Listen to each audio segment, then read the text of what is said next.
하나님의 창조 역사는 이제 빛으로 시작됩니다. 오늘 제목은 빛과 사람입니다. 창세기 1장 3절이죠.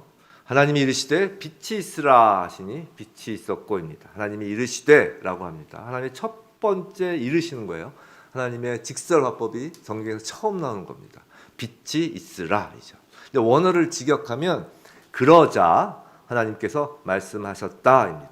그러자, 즉 그 앞에 2절이 전제되는 것이죠. 그 창세기 1장 2절을 다시 한번 잠깐 보면 땅이 혼돈하고 공허하며 흑암이 깊음 위에 있고 하나님의 영은 수면 위에 운행하시니라. 그러자입니다. 즉 땅이 혼돈하고 공허하며 흑암이 깊음 위에 있고이죠. 혼돈, 공허, 흑암이란 하나님이 없는 상태입니다. 헛된 것을 의미합니다. 전도서 1장 2절에 전도서 1장 우리 같이 한번 읽어볼까요? 시작. 전도자가 이르되 헛되고 헛되며 헛되고 헛되니 모든 것이 헛되도다. 헛되고 헛되니 모든 것이 헛되도다. 이것이 전도서의 주된 주제입니다. 하나님이 없는 것은 모든 것이 헛되다는 것입니다. 그 헛된 것 위에 먼저 성령으로 오셔서 운행하셨습니다. 그리고 운행이란 단어는 어미새가 알을 품는 것과 같은 의미라고 하였죠. 하나님이 혼돈과 공허, 흑암을 품으셨습니다. 사랑하는 성도 여러분, 하나님 없는 인생은 헛된 것입니다. 흑암과도 같은 어둠입니다. 혹시 빛 한 줄기 없는 곳에 계셔본 적이 있나요? 그런 상황에 놓이면 단 한 발자국도 앞으로 나갈 수 없습니다. 뒤로 물러설 수도 없습니다.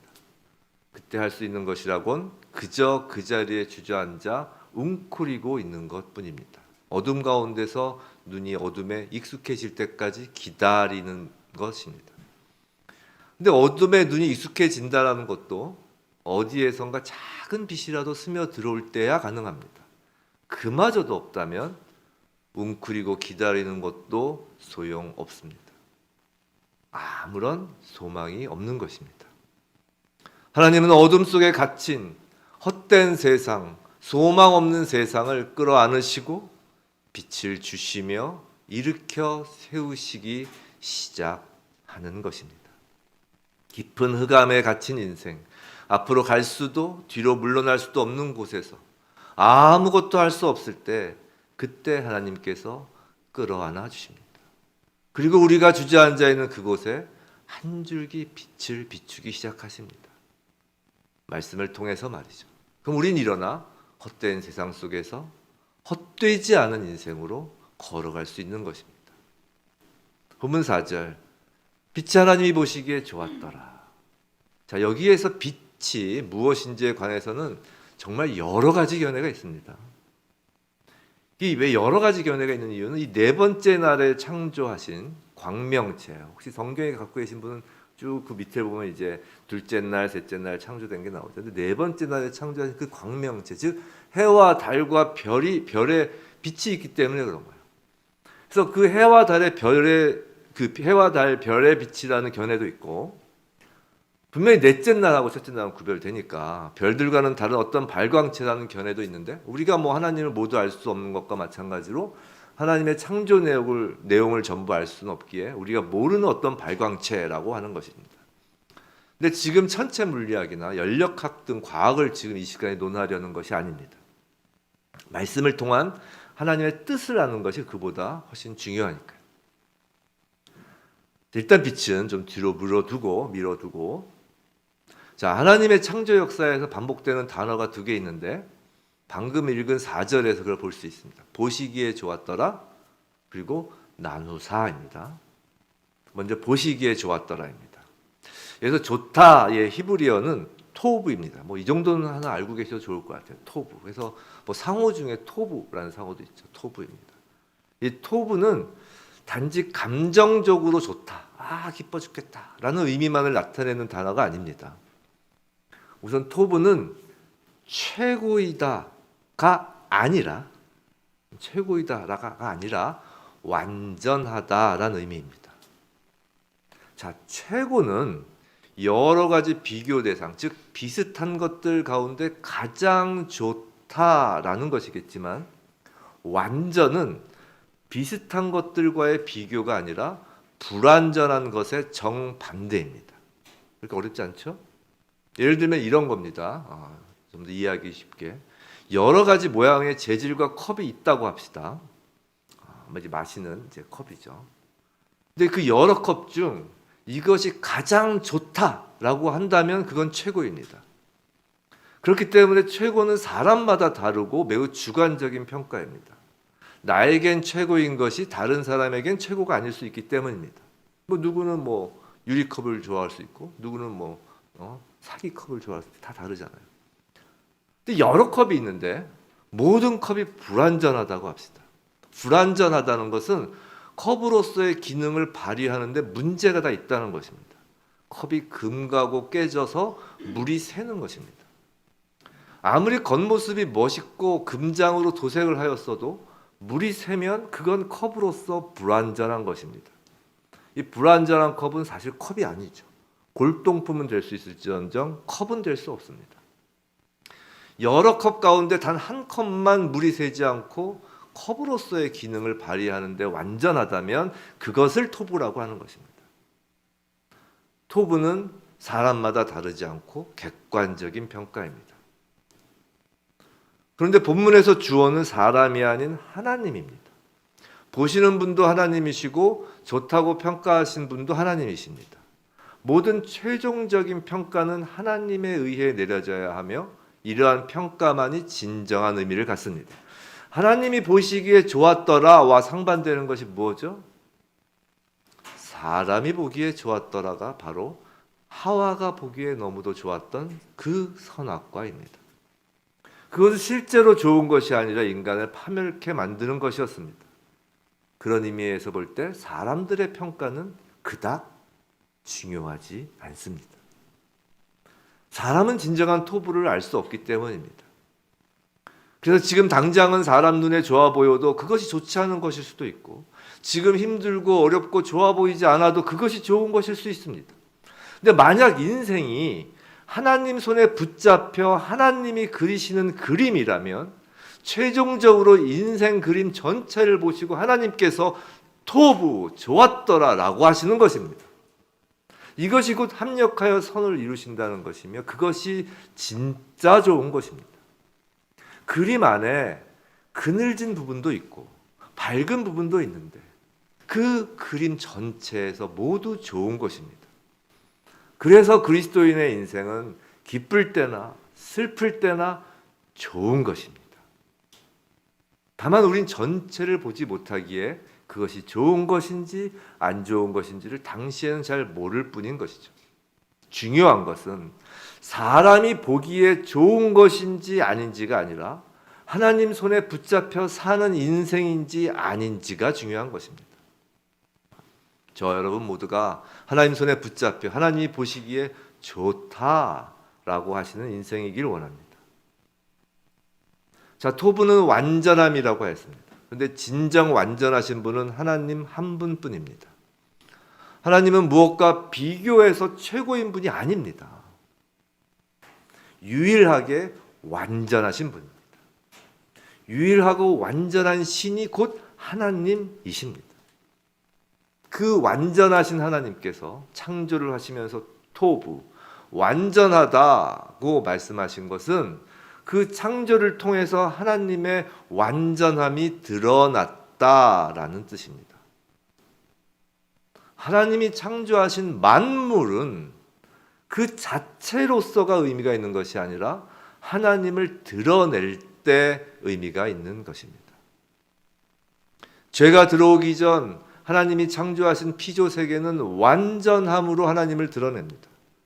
컵에 물이 전혀 새지 않고 완전하여 컵의 기능을 다하는 것처럼 세상의 모든 피조물들은 하나님이 창조하신 목적에 따라 온전하게 기능하였던 것입니다.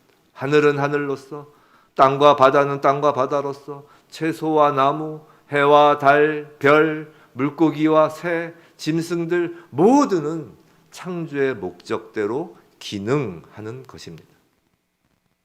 그런데 히브리어 토부에는 완전하다라는 의미와 함께 복되다, 선하다라는 의미도 있습니다. 그래서 성경에서 복되다, 선하다고 하는 것은 다름 아닌 하나님이 창조하신 목적대로 기능하는 것을 의미합니다. 복 많이 받으세요, 이게 부자 되세요가 아니라 하나님이 창조하신 그 기능대로 되어지세요라는 의미인 것이죠. 하늘을 날도록 창조된 새는 하늘을 날아야 복된 것이고, 바다에서 살도록 창조된 물고기는 바다에서 헤엄쳐야 복된 것입니다. 새가 하늘에서 날지 못하고 물고기가 바다에서 살지 못해 땅에 올라오면 그건 복이 아니라 저주인 것입니다. 그런데 피조 세계의 모든 복의 시작은 오늘 본문 4절 빛에서 시작되는 것입니다. 자, 빛에 대해서 살펴보기 전에 하나 더, 하나님 창조에서 반복되는 말 중 다른 하나인 나누사에 관해서 말씀드리면, 궁창을 나누시고 물과 육지를 나누시고 생물을 종류대로 나누십니다. 사람을 남자와 여자로 나누십니다. 각자 창조된 목적이 다르기에 나누고 구별하는 것입니다. 질서를 세우시고 각 피조물이 그 질서 가운데 자리 잡도록 하십니다. 하나님의 질서 안에 있을 때 각 피조물은 하나님의 창조 목적에 맞춰 가장 잘 기능할 수 있는 것이고, 그것을 하나님이 좋다라고 하시는 것입니다. 나누고 구별된 것 모두를 하나님은 차별 없이 좋다고 하십니다. 그런데 본문 4절을 다시 보면 우리 한번 읽어볼까요? 시작. 빛이 하나님이 보시기에 좋았더라. 하나님이 빛과 어둠을 나누사. 여기서는 빛만 하나님이 보시기에 좋았다고 하십니다. 그렇기에 이 빛은 넷째 날에 창조된 광명체, 즉 태양, 달, 별에서 나오는 물리적 빛이 아닙니다. 광명체들에서 나오는 빛으로 질서가 잡힌, 성경은 이것을 주관한다라고 표현하는데, 그 아래 보면 그 광명체로 주관하게 하죠. 낮과 밤을 주관한다고 표현하는데, 여하튼 광명체로 인해 물리적으로 구별이 되도록 한 낮과 밤, 빛과 어둠은 하나님 보시기에 모두 좋았다라고 하십니다. 그죠? 그 아래쪽 성경을 보시면 낮과 밤, 빛과 어둠 다 좋았다라고 하세요. 근데 여기서는 4절의 빛과 어둠에서는 모두가 하나님이 좋으신 것이 아니라 빛만 하나님이 보시기에 좋았다고 합니다. 그리고 번역 성경에서는 그냥 빛을 보시기에 라고 번역하여 잘 나타나지 않지만, 원어에서는 그 빛 해가지고 빛을 특별히 특정합니다. 그 빛을 보시기에 라고 하여 특정된 빛, 어떤 특정한 빛을 보신다는 의미를 담고 있습니다. 여하튼 4절에서의 빛은 이후 하나님이 보시기에 좋았다고 하는 모든 토부의 시작이며 원천이 됩니다. 그 반대로서의 어둠은 하나님이 좋다고 하지 않으십니다. 여기서의 어둠은 바로 앞서 2절에서 언급한 혼돈, 공허, 흑암, 즉 헛된 것이었기 때문입니다. 자, 그럼 빛이 무엇인지 이제 한번 찾아보겠습니다. 성경 몇 구절을 보겠습니다. 요한일서 1장 5절입니다. 우리 함께 읽어볼까요? 시작. 우리가 그에게서 듣고 너희에게 전하는 소식은 이것이니 곧 하나님은 빛이시라. 그에게는 어둠이 조금도 없으시다는 것이니라. 또 요한복음 8장 12절 말씀입니다. 한번 읽어볼까요? 시작. 예수께서 또 말씀하여 이르시되 나는 세상의 빛이니 나를 따르는 자는 어둠에 다니지 아니하고 생명의 빛을 얻으리라.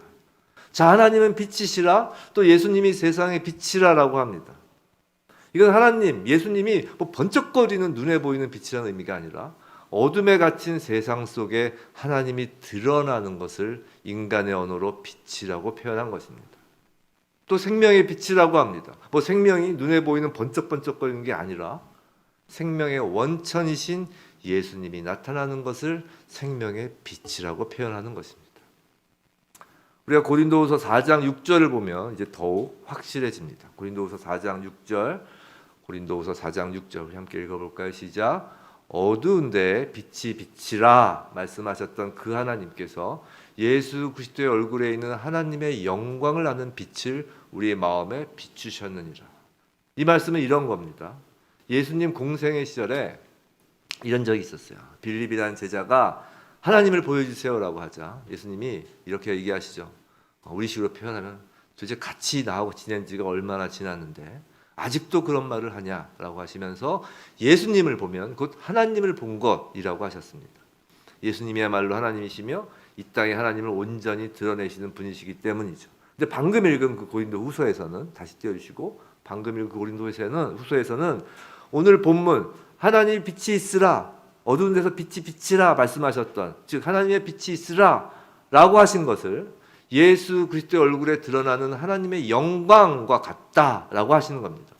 결론적으로 빛이 있으라는 하나님께서 말씀하신 것은 스스로 하나님 스스로 흑암 가운데 당신의 드러나심을 선포하는 것입니다. 하나님의 드러나심, 하나님의 영광, 성경에서는 이를 하나님의 임재라고도 표현합니다.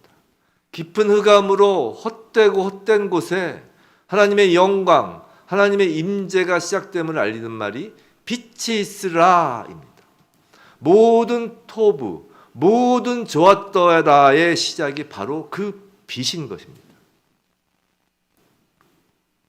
그리고 5절 우리 함께 읽어볼까요? 시작. 하나님이 빛을 낮이라 부르시고 어둠을 밤이라 부르시니라 저녁이 되고 아침이 되니 이는 첫째 날이라 라고요. 이 5절의 낮밤 저녁 아침이 있는데 이게 광명 나중에 성경 가지신 분 뒤에 쭉 보세요. 제가 말씀은 화면에 인용 안 했는데 그 뒤에서 광명체에서 주관하라고 하는 낮, 밤 거기에는 이름을 붙이시는 게 없어요. 이미 만들어진 낮과 밤이라는 거예요. 자, 이게 무슨 얘기인지 말씀을 드리면 자, 5절에서 하나님께서 낮과 밤이라고 이름을 지으십니다. 먼저 이름을 지으세요. 그 이름을 짓는다라는 것은 이름의 대상에 대한 소유권, 주권이 누구에게 있는가를 의미합니다. 자, 낮과 밤이라 부르신다는 의미는 하나님이 시간을 만드시고 시간을 소유하시는 분이라는 것이에요. 자, 저녁이 되고 아침이 되니라는 표현은 하나님이 만드신 시간이 그 기능을 시작하였다는 것입니다. 우리는 아침부터 저녁이라고 하지만 유대인들은 저녁 그리고 아침으로 하루를 표현하는데 유대인의 관습에 따라 이렇게 표현된 거라기보다 제가 생각할 때는 창세기에 이렇게 하나님이 기록하셔서 유대인들이 그렇게 하루를 표현하는 거라고 저는 생각합니다. 왜냐하면 저녁이 되고 아침이 되는 이건 창세기 하나님 하신 말씀이니까요. 여하튼 이것은 하나님 만드신 시간이 그 기능을 시작하였다는 것이죠. 자, 넷째 날 그 창조된 광명체인 그 해, 달, 별이 시간이 주인이 아니라는 거예요. 시간은 그 전에 이미 하나님이 만드시고 시작하신 것인데 다만 넷째 날 만드신 해, 달, 별로 하여금 그 시간을 주관하게 하셨을 뿐입니다.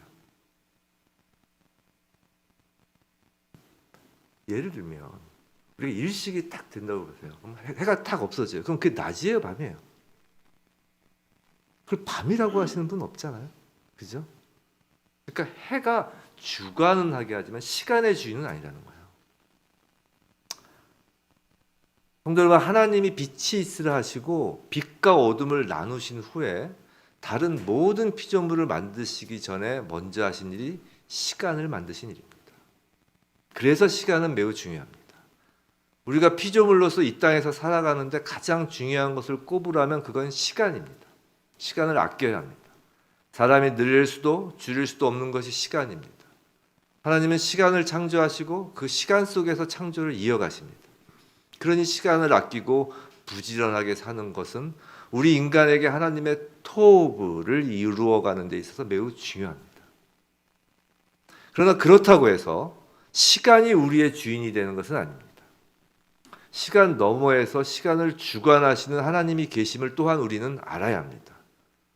시간을 쥐고 계시는 하나님이 일하시면 하루가 천년과 같고 천년이 하루와 같은 것입니다. 다만 사람인 우리는 그 시간을 좌지우지하지 못하기에 주어진 시간 속에서 최선을 다할 뿐입니다. 그러나 사람이 간절히 기도하면 그 시간도 늘어나기도 하고 줄어들기도 합니다. 하나님이 하셔서 말씀이죠. 같은 그리스도인은 주어진 시간 안에서 충실하게 부지런하게 사는 사람들입니다. 하나님께서 창조하신 것은 무엇이든지 소중히 다뤄야 하기 때문입니다. 그중 시간이 가장 먼저입니다. 우리가 시간의 노예로 산다는 것이 아니라 시간도 하나님이 인간에게 맡기신 것이기 때문에 시간을 잘 다루며 살아야 한다는 것입니다. 시간을 잘 다룬다는 것은 일할 때 일하고 또 쉴 때 쉬어야 한다는 것입니다. 하지만 그것보다 우선 우리가 생각해야 할 것은 그 시간의 주인도 하나님이심을 늘 명심해야 한다는 것이라고 하였죠. 그래서 창조의 마지막이 안식일인 것입니다. 선악을 알게 하는 나무가 인간이 피조물임을 늘 기억해야 하는, 즉 창조주와 피조물을 나누는 것, 구별하는 것의 기준선이라면 안식일 또한 흘러가는 시간 속에서 그 시간의 주인이 내가 아니라 하나님임을 기억하는 또 다른 기준선이기에 중요한 것입니다. 안식일이라는 기준선을 지키지 못하면 시간을 다루는 자가 아니라 시간의 노예가 되고 있다는 경고등이 켜진 것입니다. 하나님은 빛과 어둠을 나누시면서 시간을 창조하셨습니다. 그렇기에 하나님은 시간의 위력을 누구보다 잘 아십니다. 시간이라는 그 위력 앞에서 하나님이 가장 사랑하는 자녀들이 휘둘리며 신음하지 않고 오히려 그 시간을 잘 관리하고 다룰 수 있도록 안식일이라는 표지판을 세우셨습니다. 지금으로 하면 주일입니다. 적어도 주일, 어쩔 수 없이 육신의 일을 하고 있다 해도 마음만은 그날을 하나님께 온전히 드리며 시간의 노예가 아닌 시간의 관리자로서 시간의 주인이 하나님임을 고백하면서 시간을 소중하게 관리하는 저와 여러분이길 주님의 이름으로 축원합니다. 자, 그럼 이제 사람을 보겠습니다. 본문 26절입니다. 본문 26절. 우리 함께 읽어보겠습니다. 26절, 본문 26절 띄워주세요. 우리 함께 읽겠습니다. 시작. 하나님이 이르시되 우리의 형상을 따라 우리의 모양대로 우리가 사람을 만들고 그들로 바다의 물고기와 하늘의 새와 가축과 온 땅과 땅에 기는 모든 것을 다스리게 하자 하시고. 자, 하나님의 창조 기사를 보면 생명이 있는 모든 피조물, 즉 채소와 나무, 물고기, 새, 짐승은 그 종류대로 창조하셨습니다. 근데 사람은 그 종류를 따라 창조하지 않으셨습니다. 지금은 생물학을 배우는 시간이 아닙니다. 성경에 따르면 사람은 포유류로 창조하신 것이 아니란 것입니다. 사람은 종류대로가 아니라 하나님의 형상을 따라 창조하셨습니다. 우리의 형상을 따라 우리의 모양대로라고 합니다. 우리는 삼위 하나님을 의미하는 것이겠죠. 자, 쉽게 말씀드려 이런 겁니다. 우리의 형상을 따라 우리의 모양대로, 형상을 따라 모양대로. 이것은 어떤 작가가 동상을 만든다고 합시다. 그럼 그 동상을 만드는 대상이 있습니다. 예를 들어 광화문 내거리에 서 있는 이순신 장군의 동상이 있습니다. 그것을 이제 만든다고 합시다. 그럼 그 동상을 만드는 사람은 이순신 장군의 실제 모습을 직접 보았을까요? 아니죠. 이순신 장군은 아마 제 기억엔 박정희 대통령 때 세워진 걸로 압니다. 그럼 어떻게 만들까요? 아마도 이순신 장군에 관한 많은 연구를 하였을 겁니다. 그리고 그 모든 것을 종합하여 이순신 장군 하면 떠오르는 이미지를 동상에 옮기려고 모든 노력을 기울였을 것입니다. 그 동상을 보면 누구라도 이순신 장군이다 라고 하는 것입니다. 근데 정말 그 동상이 이순신 장군이다가 아니라 그 동상을 보면 이순신 장군이 떠오른다 라는 말이겠죠. 마찬가지입니다. 본문에서 형상이라는 단어를 영어는 이미지라고 번역합니다. 하나님의 이미지입니다. 근데 하나님의 이미지는 우리 인간이 막 연구하고 묵상하고 혼자서 산에 가서 도 닦고 해서 스스로 떠올릴 수 있는 것이 아닙니다. 하나님의 이미지는 하나님께서 스스로 즉 직접 드러내셔야 조금이라도 알 수 있습니다. 그래서 하나님이 당신을 나는 나다라고 표현하시는 거예요. 하나님께서 스스로 계시하시는 것입니다. 그런데 하나님이 직접 조각가가 이제 되셔서 하나님의 그 이미지를 눈에 띄는 모양으로 만들기로 하신 것입니다. 토부, 좋았더라라는 것은 하나님의 드러나심을 뜻한다고 하였습니다. 그 토부 중에 가장 으뜸으로 하나님을 드러내도록 하나님이 사람을 창조하신 것입니다. 또한 토부는 하나님이 창조하신 목적대로 기능하는 것이라고도 하였습니다.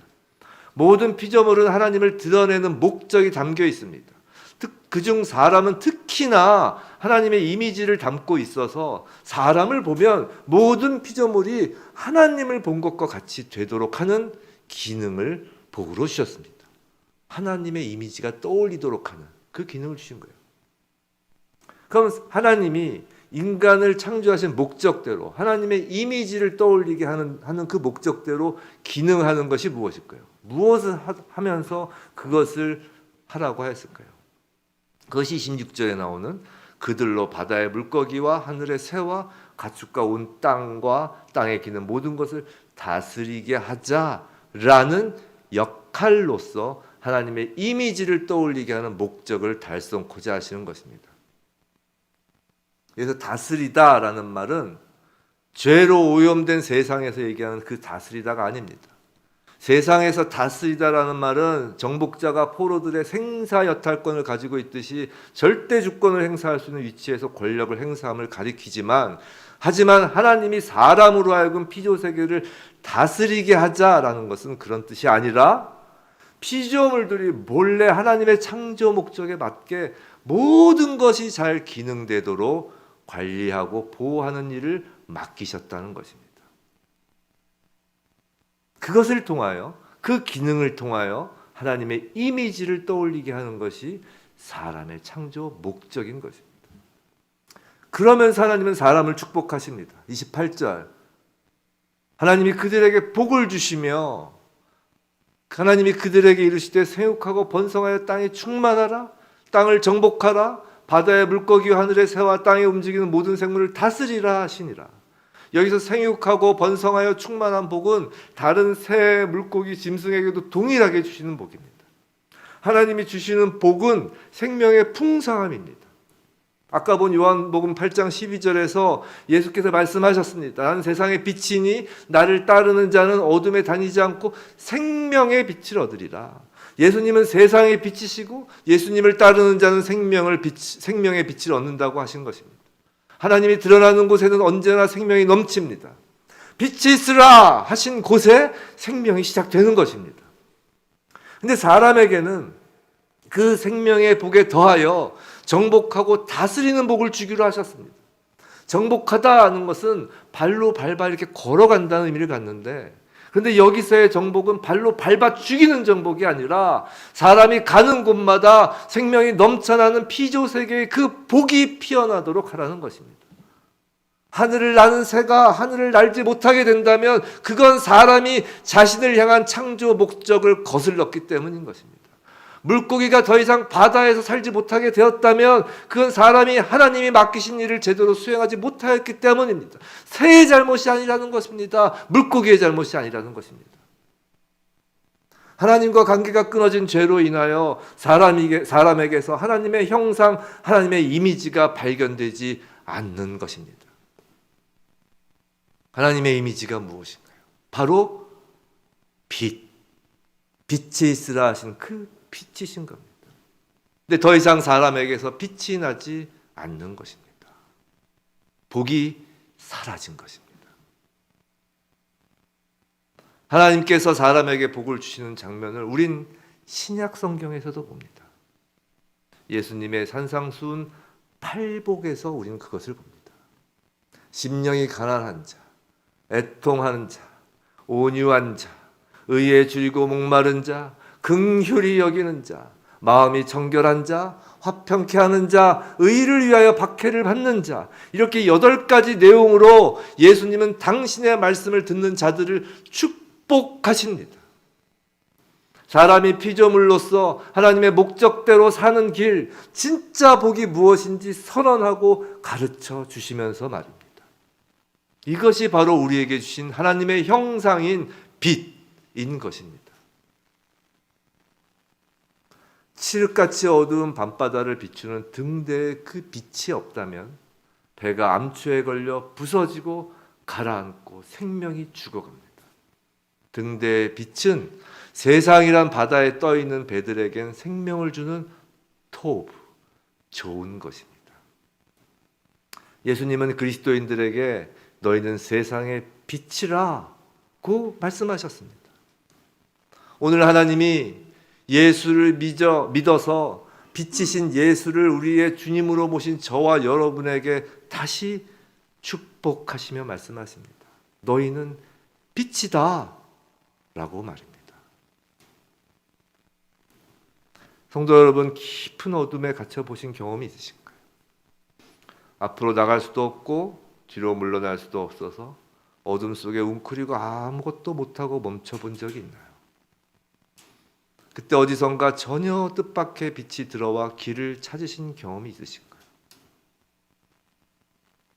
눈을 감고 웅크린 우리에게 누군가 다가와 가만히 안아주고, 누군가 다가와 손을 내밀어 어둠 속에 덜덜 떠는 손을 잡아준 적이 있나요?